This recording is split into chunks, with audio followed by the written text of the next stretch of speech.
I'm really rich. I'll show you that in a second. And by the way, for 40 years, Donald Trump has told America one story above all others. The money is real. The number is real. He is a billionaire. He has said it from campaign stages. He has said it in courtrooms. He has said it on the White House lawn. He has built an entire political identity around the premise that the wealth validates everything else: the judgment, the instincts, the genius. On Wednesday night, Stephen Colbert walked out holding a letter. Not a government document, not a court filing, a letter, handwritten, signed at the bottom, addressed to the editors of Forbes Magazine. Colbert held it up before he said a single word. If you grew up in an era when a man's wealth was measured by what he built, not by what he told you he was worth, you already felt something shift in that room before the first word was read. Colbert set the letter on his desk so the cameras could see it clearly. He said, "So the President of the United States has been telling us for 40 years that he is a billionaire." He said, "Forbes Magazine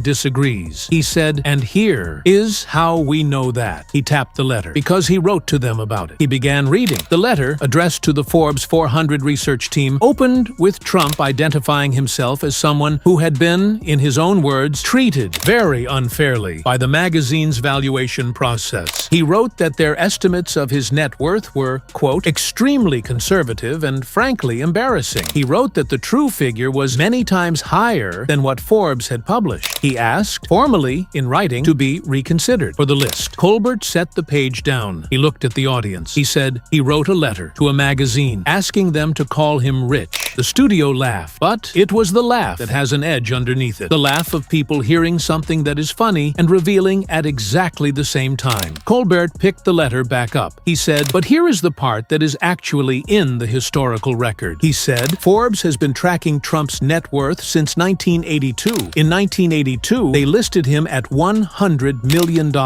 Trump called the editor and told him the real number was over $900 million. The editor later said, and this is documented, that Trump had a particular talent for making himself sound richer on the phone than the paperwork suggested. He said Trump called so often with corrections that the Forbes team began calling him the Trumpster, not as a compliment. The audience laughed again. Colbert did not. He said, over the following decades, Forbes researchers found a consistent pattern. Every time they prepared to publish Trump's net worth, he would call. He would claim the number was wrong. He would describe assets the researchers could not verify and liabilities that somehow never appeared in the final accounting. He said, in one documented case, Trump listed a branding deal as a hard asset worth $300 million.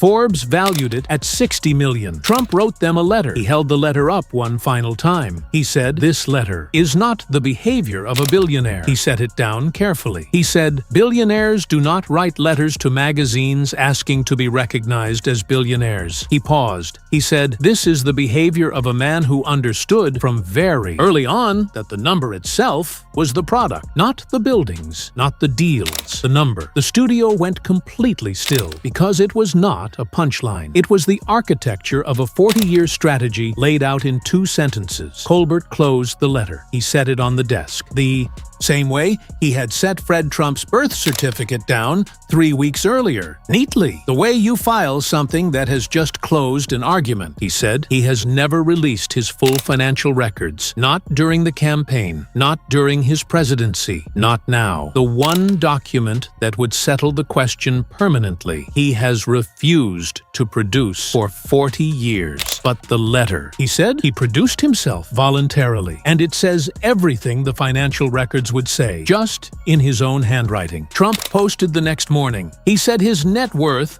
was in excess of $10 billion.